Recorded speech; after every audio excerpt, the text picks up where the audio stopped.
Hey y'all, Jake Bible here. Thank you for listening to the original podcast recording of Dead Mech that I released way back in 2009. I've had a lot of folks ask for these original recordings, so I thought I'd put them back out there for y'all to enjoy. The episodes will be released weekly for free, but if you don't want to wait, then head over to jakebible.substack.com and subscribe. Links are in the show notes. Paid subscribers receive access to all 26 episodes right now. And that's not all. Subscribers receive access to early release ebooks, getting them before they even go on sale in my online store or any of the retail sites. Plus, early access to new audiobooks, exclusive short stories, including the weekly Friday Night Drabble Party, live readings, and so much more. That's jakebible.substack.com. Subscribe now and get all the goods. Now, enjoy a little bit of the past. Thank you.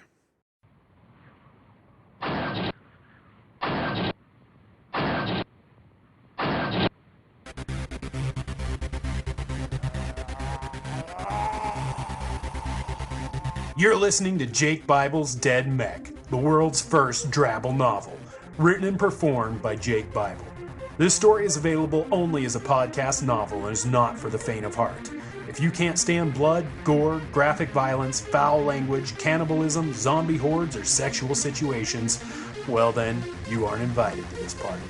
For more details and info, go to jakebible.com. Feel free to leave your mark there. It's only fair.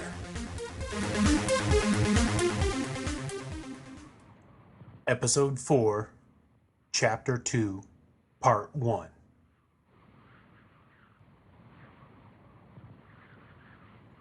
"Well, you check out fine, but take it easy for the day," Dr. Thermopolis said, setting her tablet aside. "Wow, did he hit me that hard?" the rookie asked, still groggy.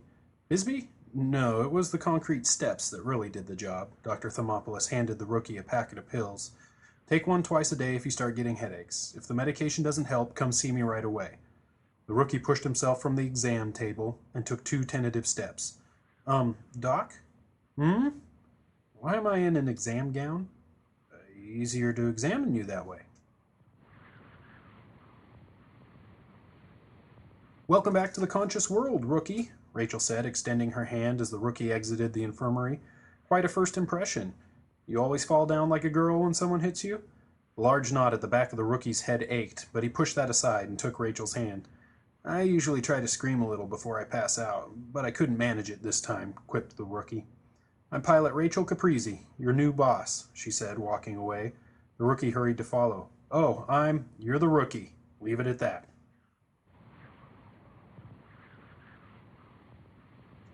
"I got it," Jay said, entering the commander's office, not bothering to knock. Caprese set aside his tablet. "All of it?" "Almost. About a third of the data was corrupted, but I got most.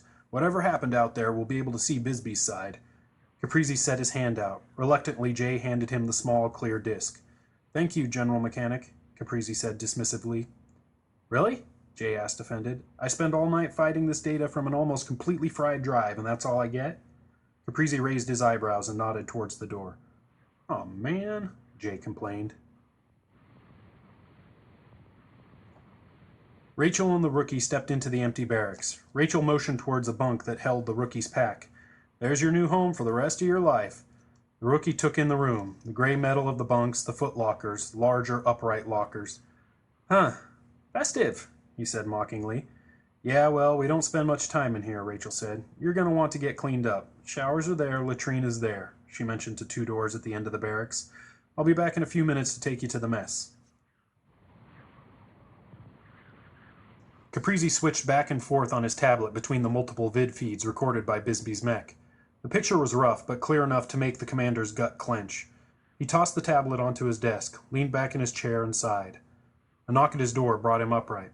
"Enter." Dr. Thermopolis came in. "How's the rookie, Doc?" "Mildly dehydrated, with some minor cuts to his hands from the trip," she responded. "He slept nearly 18 hours and checked out fine this morning." Good, Caprese muttered. The doctor eyed him. "How are you doing this morning?" The rookie wrapped a towel around his waist and stepped back into the barracks. Rachel was seated on her bunk, waiting. "You know, water doesn't grow on trees around here," she smiled. "Well, nothing grows on trees, not even trees." Sorry, I haven't showered in a few days. No problem. Rachel hopped off her bunk. Hurry up and let's get some chow. Rachel waited, watching. The rookie crossed to his bunk. Is this a hazing thing, or do you watch all the guys get dressed? Rachel laughed. Boy, we all eat, sleep, shower, and shit together. Get over it. Caprizi squeezed his eyes shut, trying to make sense of the recovered data. Commander? Dr. Thermopolis asked, worried by Caprizi's expression. Oh, sorry, Doc. What was the question? How are you feeling? Same nightmare last night? Caprizi chuckled. No, new nightmare, but this one's real. Thermopolis narrowed her eyes questioningly. Caprizi leaned forward and handed his tablet to her. Take a look at this for me. Tell me what you think. Thermopolis activated the data, puzzled. Within seconds, she realized what she was watching. Jesus. Is this? Yes, Caprizi answered solemnly. Watch the debtor. I want your opinion. Thermopolis frowned. Rachel and the rookie stepped into the mess. All heads turned. Matthew, Masters, Harlow, June, each quickly sized up the rookie. Rookie! Glad to see you awake, Masters boomed as he jumped from his seat, offering the rookie his hand. Mitch Masters, best damn mech pilot in this base. Glad to meet you.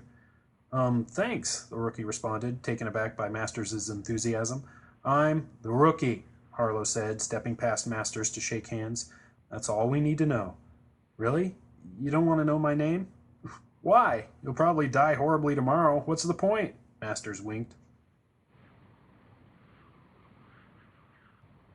Sir, I'm really not, Thermopolis started. Just watch the debtor, Caprizi interrupted. Study it closely. Thermopolis continued to watch the vids. Soon it was over and she handed the tablet back to Caprizi. Well, to be honest, I don't know what you want me to say. What's your take on the debtor? My take? Its behavior, the way it acted, the way it roared. Thermopolis gathered her thoughts, then cautiously started in.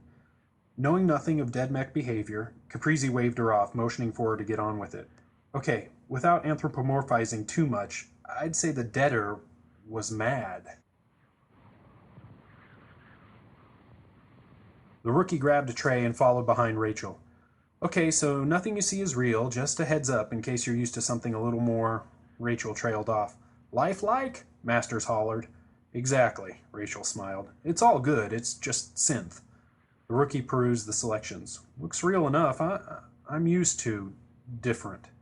He slapped a spoonful of synth eggs onto his tray, added some synth bacon, and finished it off with a blueberry muffin. Ooh, not those, Rachel said, putting the muffin back. Steve hasn't perfected the blueberries yet. Gave me the shits for a week, Masters hollered again. Mad? Which definition? Caprizi asked. Insane. Whether it was driven to madness or not, I can't tell, Thermopolis responded cautiously. Driven? How do you mean? You have heard the term driven mad before, correct? Yes, Doctor, I've heard the term. But what does that have to do with this debtor? Thermopolis took a deep breath, then let it out slowly and fixed her gaze on Caprizi. Any animal can go mad, regardless of its intelligence, but to be driven mad. The commander motioned for Thermopolis to continue. It needs a certain level of intelligence, a high level of intelligence.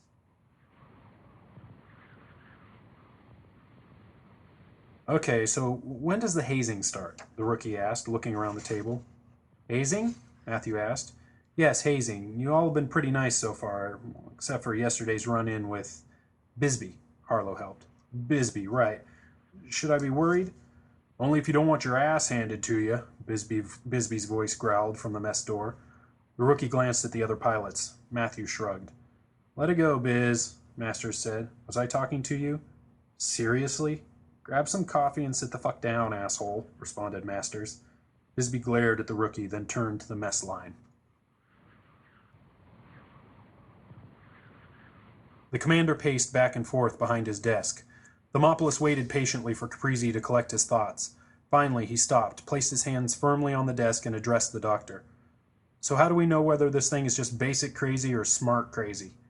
Observation. Collect data about the thing's behavior, analyze the data, and, well, make an educated guess, Thermopolis answered. A guess? You want me to send my pilots out there on a guess? Thermopolis' cheeks reddened. Sir, I'm not suggesting anything. You asked my professional opinion. The course of action is up to you.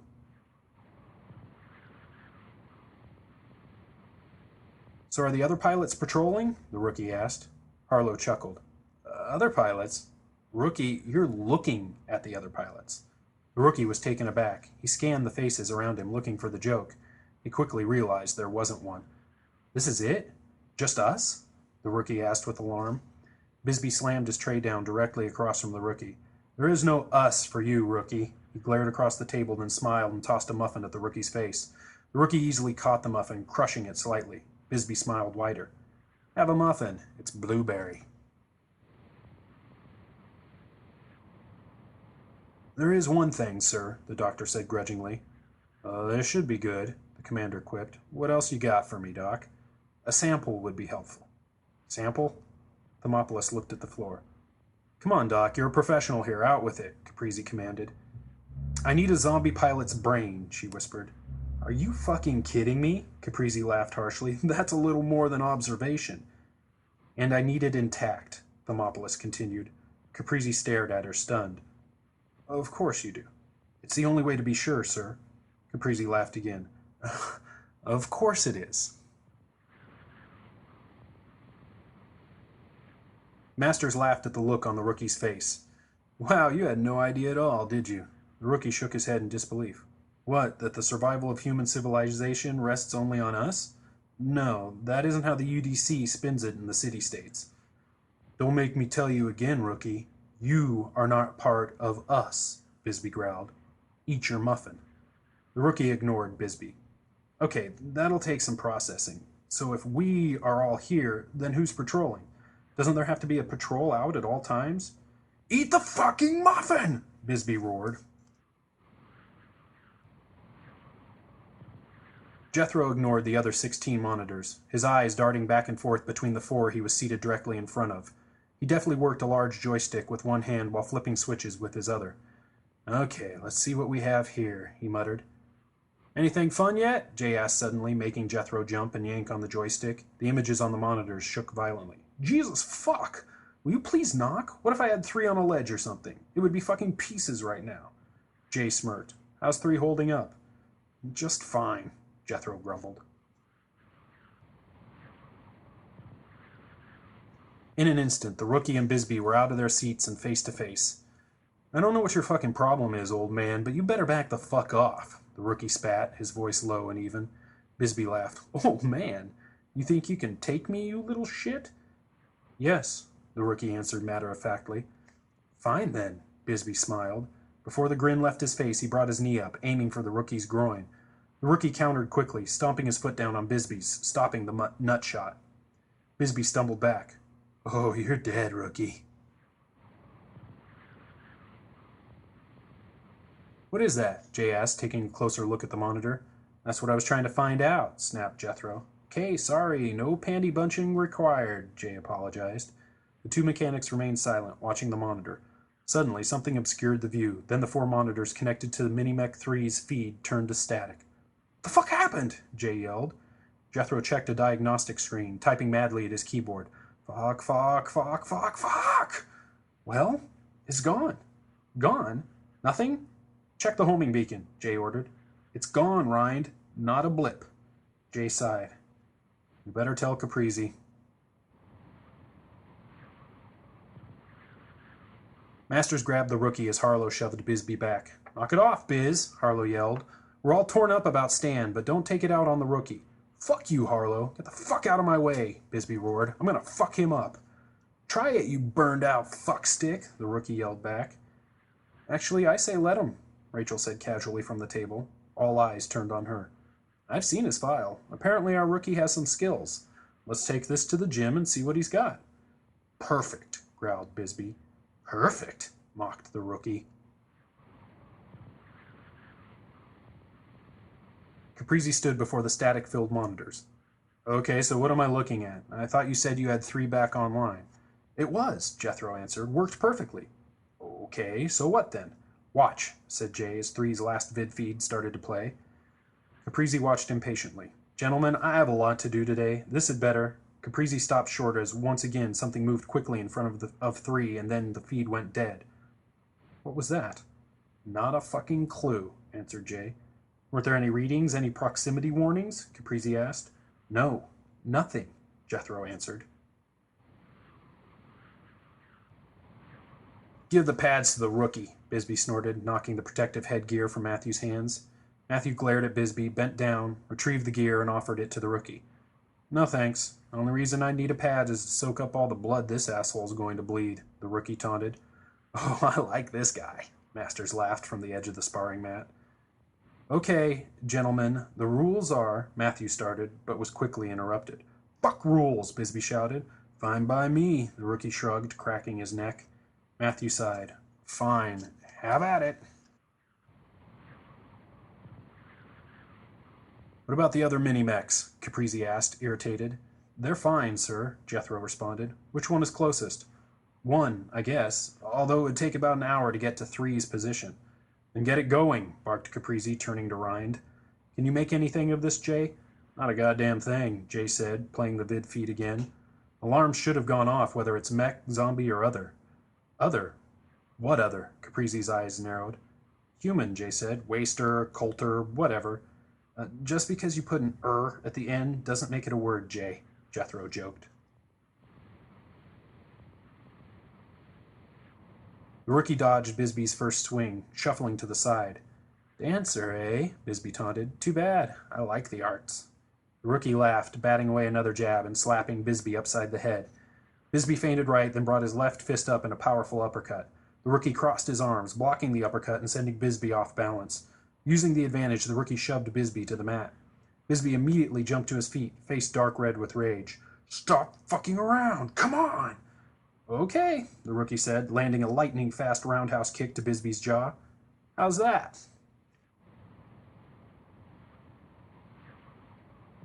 Okay, sir. One has a new directive and is heading to Three's last position, Jethro said, pushing back from the mini-mech console. Should only take about 40 minutes to get there. Good. Keep me posted, Caprizi commanded, heading out of the control room door. Let me know the second you find anything.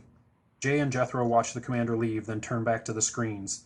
They watched them in silence, each lost in their own thought processes. Fuck this shit, Jay said, stepping away from the console. You want anything from the mess? Coffee. Lots of it, Jethro responded. Can do. The rookie stood over Bisbee's prone form. He watched the stunned pilot struggle with consciousness, then turned to the rest. Anyone else? The rookie laughed. Harlow quickly unzipped her uniform, stripping down to her boxers and bra. Looks like I finally have a challenge. The rookie's eyes widened. I was kidding. I don't have a problem with you. I don't have a problem with you, Harlow said casually, but it's my duty to hand every mech pilot their ass. It's good for character. Is she serious? The rookie asked, looking at each pilot. Yes, they all answered in unison. Fucking fuck shit, he's fast. The words from the gym stopped Jay. What the fuck? Coffee retrieval would have to wait. The scene he walked into gave him a gut clench. Oh, this isn't good. He sidled up to Matthew. What the fuck is this? Hey, Jay, Matthew greeted the mechanic. Just blowing off some steam. Kind of a get-to-know-you moment for the rookie. She'll kill him. I don't know about that, Bisbee said from behind them, an ice pack on his jaw. What the? Fucking rookie. Jay turned back to the sparring match. His interest peaked. Jethro sighed, irritated Jay hadn't returned. He clicked his comm. Where the fuck are you, Rind? Holy shit, you've got to come see this, Jay's voice crackled back. See what? The rookie is holding his own against Harlow. Jethro shoved away from the console, instantly on his feet. What? Oh, fuck, I'll be right there. He typed a couple commands into the keyboard, grabbed a tablet, double-checked the vid feed had transferred, and dashed out the door, directly into Commander Caprizi. Commander, I thought you were in your office. Caprizi frowned. Going somewhere, mechanic? Jethro smiled weakly. Well... Harlow grabbed the rookie by his neck, slipping around behind him, knocking his legs out from under him and slamming him to the mat. The audible crunch of the rookie's nose made the spectators cringe. Jesus, baby, don't kill him before he gets his first mech, Masters laughed. Yes, Pilot Harlow, please don't. The paperwork I would have to fill out would put me in a very foul mood, Commander Caprizi said, stepping into the training room. Commander on deck, Masters announced. All but one stood at immediate attention. And how's that different than any other mood, Commander? Bisbee quipped. Jay? Jay! Come in, damn it! Caprizi's on the way! Yeah, I know. He's already here, Jay responded. Thanks for the heads up. Dude, I tried. He blocked my comm. I just now got the override in place. Jethro listened for a second. Is it bad? What the fuck do you think? Mechanics, please get off the comm right now, Caprizi's voice barked. Yes, sir. Sorry, sir, Jethro answered, killing his comm. Shit. He sat before the console, staring at one's vidlink, watching the Minimech make its way across the wastelands. Movement caught Jethro's eye. What the fuck is that? Alright. I understand yesterday was hard, which is why Protocol has all mech pilots stay at base for at least 24 hours after a loss. Caprizi met each pilot's eye. But that doesn't mean you all act like caged animals. Sir, Master started. Caprizi held up his hand, cutting him off. I'll chalk this up to letting off steam and breaking in the rookie. You all get a freebie. A collective sigh went up in the gym. However, I want to see pilots Bisbee and Caprizi in my office right now. Caprizi turned and left. You too, rookie, he called back. Jethro switched from viewpoint to viewpoint, hoping his eyes were just playing tricks on him. They weren't. Jay, you still in the gym? No, heading back your way, Jay answered over the comm. What's up? You have your tablet? Yeah, sure. Good, I'm shooting over an image. This is going to freak your shit out. Jethro waited a moment. You seeing that? Hold on, Jay barked. Oh, sweet fucking Jesus with eggs. The comm was silent. Jay, you still there? Yeah. Should we call Caprizi? No. Not until we are sure. Fine. Should I pull one back? No. You are confined to barracks, pilot, the commander ordered. Bisbee's face reddened and he opened his mouth to speak, but Caprizi instantly cut him off. I don't want to hear it, Biz. You know what you did. Regardless of what happened yesterday, I need to know you can keep it together out here. If I have any doubts at all, I'll ground you and put you on KP with Steve. Are we understood? Emotion swam across Bisbee's face before settling on furious resignation. Yes, sir. I understand completely. Good. Send in my daughter on your way out. Dismissed. How far out is it? Jay asked, pouring 2 cups of coffee from a large thermos. Is it close enough for a full scan? It's been close enough for the last 10 minutes. I'm getting nothing, Jay responded. Is there something wrong with one's scanners? No, full diagnostic shows them working perfectly. What the fuck? Jay mused. He handed Jethro a cup and sat down. Let's try something. Does one have shortwave? All the minis do. Good. Start scanning the bands. Jethro typed quickly. Static filled the speakers, then a high-pitched keening began. Jay smiled. That sneaky bastard. Okay, I know you're mad, but sit down, Rachel, Caprizi interrupted. I'm not mad. Rachel sat down, puzzled, having expected a thorough chewing out. How are you holding up? Caprizi asked. Fine, Rachel answered, confused. Stan was like family. Caprizi closed his eyes briefly. He was our only connection to life before this base. Now it's just you and me, baby girl. Rachel stood and crossed behind Caprizi's desk. She leaned down and kissed him on the forehead. No, Papa Bear, that's not true. We've got all those assholes out there, too. Caprizi laughed and hugged his daughter. Motherfucker. Jam me, will ya? Jay muttered, furiously typing commands. He cocked his head and listened to the screech coming from the shortwave. With a flourish, he tapped the enter key one last time and pushed away from the console. Try that, bitch. The shortwave signal immediately went back to normal static. Jethro jumped as one scanner started picking up and streaming data. It's a deader, Jethro crowed. An almost dead deader. These readings show the zombie pilot is nearly starved back to death. And... What? Jay asked impatiently. The fucking thing is carrying 3, Jethro exclaimed. How are you and Matthew doing? Caprizi asked Rachel. What? How? You... Rachel stuttered. Caprizi laughed. Don't act so surprised. I'm the base commander. It's my job to notice these things. Rachel snorted. Well, good job, sir. How's the rookie? He'll be fine. I think he's a natural, if he can handle a mech. Well, let's speed that up. I want you and Matthew out on patrol tomorrow. Take the rookie with. Caprizi held up a hand, cutting off Rachel's protest. I need to see how he handles the waste, ASAP.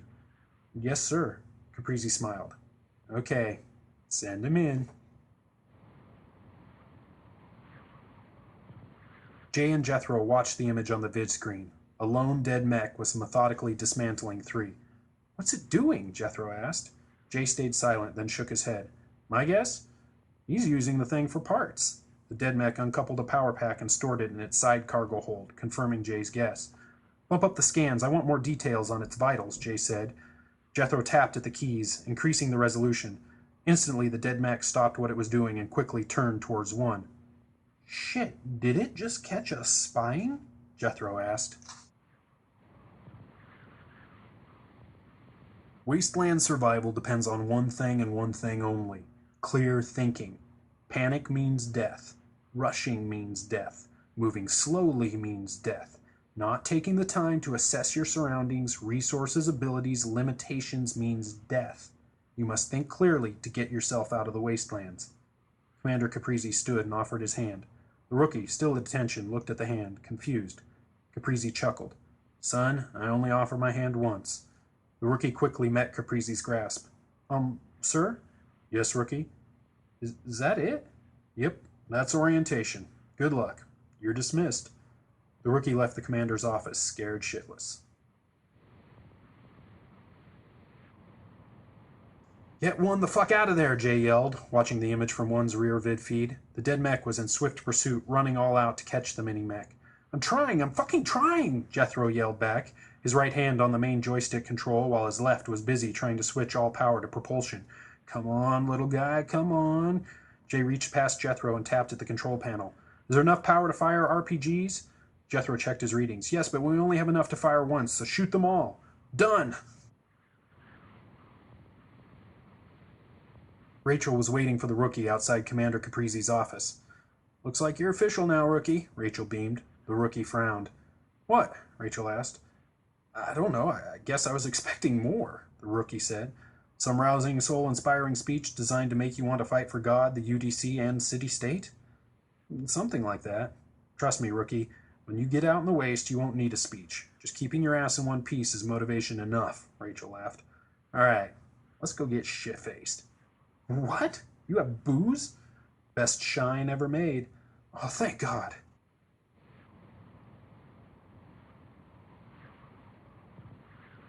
Fuck, Jethro cried. It dodged all RPGs. Now what? Self-destruct? Jay said. Might as well. Jay keyed in the code. 60 seconds to boom time. They watched as the dead mech caught up, grabbing one and flipping it. What's it doing? Jethro asked. Is it... The deader held something between its massive fingers. They watched it toss the object. 10 seconds later, a flash filled the screen and the dead mech braced itself against the blast.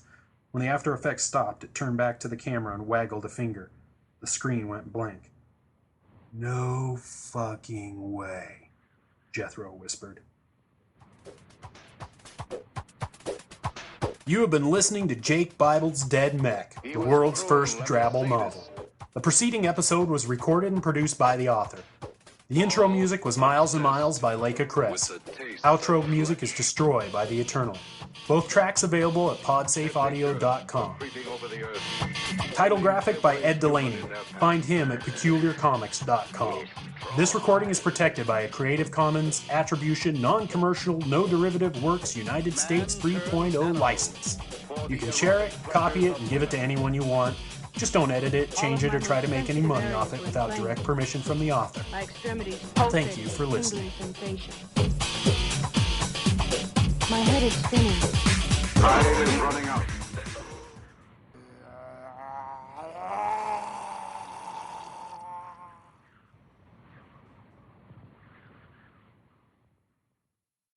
Thank you for listening to this episode of the re-release of the original podcast of Dead Mech.